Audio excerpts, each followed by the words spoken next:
জাকিরের কাছে। ডক্টর জাকির নায়েক, আপনি, আমার নাম রিচার্ড, একজন বাইবেল স্টুডেন্ট, বাইবেল লাভার, এছাড়াও পেশা একজন টেকনিশিয়ান।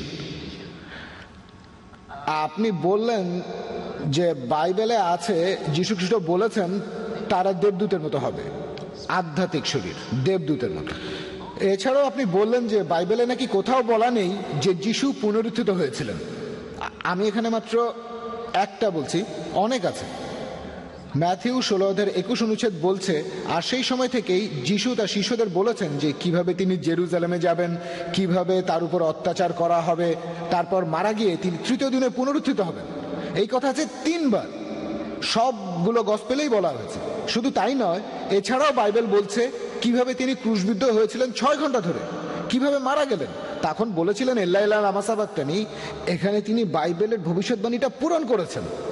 আর দেখবেন যে 4টা গসপেলই বলছে তার মৃত্যু, সমাধি আর পুনরুত্থান সম্পর্কে। এখন বললেন যে যীশু মিথ্যা বলেন না, তিনি আধ্যাত্মিক শরীরের কথা বলছিলেন, সেটা আলাদা কথা। আত্মার রূপ এক জিনিস, আধ্যাত্মিক শরীর আরেক জিনিস।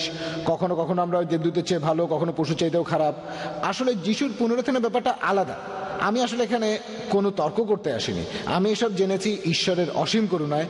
আর আমি আপনার 14টা প্রশ্নের সবগুলোর উত্তর দিতে পারবো। একদিন আমি ইসলামিক রিসার্চ ফাউন্ডেশনে এসে আপনার সবগুলো প্রশ্নের উত্তর দেবো, বিতর্ক করার জন্য না, আমি আনন্দের সাথেই বলবো।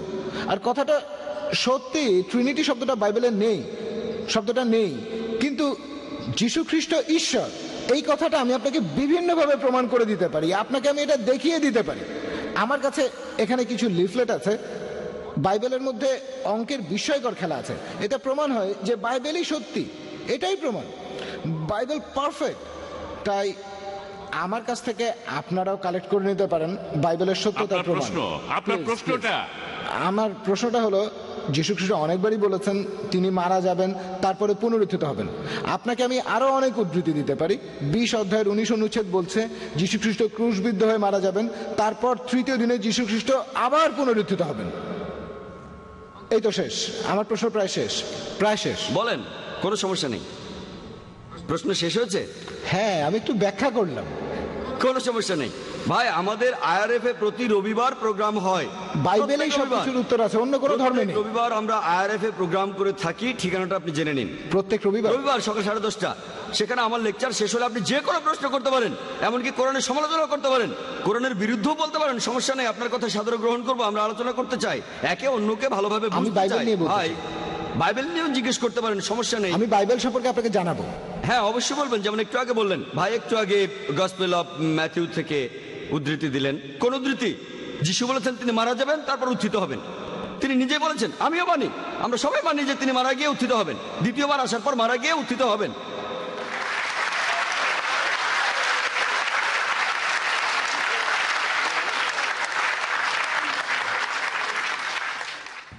আর দ্বিতীয়বার আসার পর পুনরুত্থান, যেটার কথা কোরআন ও বাইবেলে বলা আছে, সেটাই হবে সত্যিকার পুনরুত্থান, সত্যিকার মৃত্যুর সত্যিকার পুনরুত্থান। আপনি যেটা বলছেন যিশু ক্রুশবিদ্ধ হওয়ার পর মারা গেলেন, আপনি যেটা বলছেন সেটা লোক মুখে শোনে, চোখে দেখা না। আমি জানি কিছু লোক বলছিল আমরা তাকে মৃত দেখেছি, সৈন্যরা বলছিল সেটা। বাইবেলে দেখবেন গসপেল অফ জন 9 অধ্যায়, আমি উদ্ধৃতি দিচ্ছি, গসপেল অফ জন 19 নম্বর অধ্যায় 33 অনুচ্ছেদ, আমরা তাকে মৃত ভেবেছিলাম। যেমন প্যাস্টর মনে করেছিল মেয়েটা মারা গেছে, তিনি আরো বললেন তিনি এক্সপার্ট না, একজন সাধারণ মানুষ। তাহলে একইভাবে সৈন্যরা তাকে মৃত ভেবেছিল। এখন চিকিৎসা বিজ্ঞানে দেখেন, ডাক্তারদের স্টেথোস্কোপ লাগে নারীর স্পন্দন বোঝার জন্য, এছাড়া বিভিন্ন machine, ECG, EEG, heartbeat, brain. তারপর ডাক্তাররা ভুল করে। এই পেপার কাটিং গুলো দেখেন, এগুলো নিউজ আর্টিকেল। একজন লোক 3 ঘন্টা মৃত ছিল, তারপর আবার জীবিত হয়েছে 3 দিন। অনেক, এটা দক্ষিণ আফ্রিকায়, ফিলিপিন্সে অনেক কেস আছে। ডাক্তার পরীক্ষা করেছে যন্ত্রপাতি দিয়ে, এখানে সাধারণ সৈন্যরা পরীক্ষা করে বলছে, তার মানে এ না তিনি মৃত। আগে আমার উত্তরটা শোনেন, তারপর লাইনের পিছনে গিয়ে আরেকটা প্রশ্ন করবেন, অথবা রবিবার IRF এ আসবেন। তাহলে এই কথাগুলো লোকমুখে শোনা, তিনি আসলে মারা গিয়েছিলেন কিনা প্রমাণ দিয়েছি। 14টা পয়েন্ট, আপনি বললেন সবগুলোর উত্তর দিতে পারবেন, কিন্তু একটার উত্তর দেননি। তিনি ছিলেন জীবিত, জীবিত, জীবিত। তার মানে তিনি পুনরুত্থিত হননি। তিনি একদিন পুনরুত্থিত হবেন, আমিও মানি, প্রত্যেক মুসলমানই মানে। দ্বিতীয়বার যখন তিনি আসবেন, সেবার পুনরুত্থিত হবেন। আর পবিত্র কোরআন বলছে, সূরা মাইদার 116 ও 117 নম্বর আয়াতে উল্লেখ আছে, যিশু বলেছেন যে হে আল্লাহ, তুমি এখানে সাক্ষী, আমি তাদের কখনোই বলিনি আমার উপাসনা করো বা আমি আল্লাহ, বরং আমি বলেছি আবুদুল্লাহ আল্লাহর ইবাদত করো, রাব্বি ওয়া রাব্বুকুম, তিনি আমাদের সকলের প্রভু।